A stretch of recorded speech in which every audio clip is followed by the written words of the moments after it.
যথাগ্নে দাহিকা শক্তি রামকৃষ্ণে সমজ্ঞয়া সর্ববিদ্যা স্বরূপাং তাং শারদাং প্রণমাম্যহম। শতরূপে সারদা এই বই থেকে পাঠ। বিষয় শ্রীরামকৃষ্ণের 10 জন সন্ন্যাসী শিষ্যের দৃষ্টিতে। এবারে স্বামী তুরীয়ানন্দ।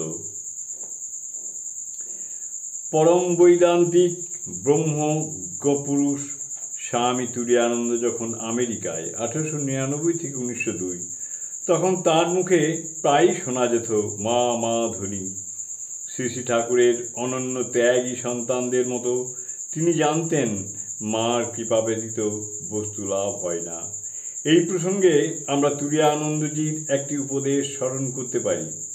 সেখানে তিনি বলেছেন, মায়ের সন্তান হও, তিনি তার সন্তানদের সাহায্য করার জন্য সব সময় প্রস্তুত। মার কাছে প্রার্থনা করো, সব ঠিক হয়ে যাবে। আমরা বুঝি আর না বুঝি, মাই আমাদের একমাত্র আশ্রয়। এই মা বিশ্বজননী, আবার শ্রীমাই এই বিশ্বজননী। জয় মা, জয় মা।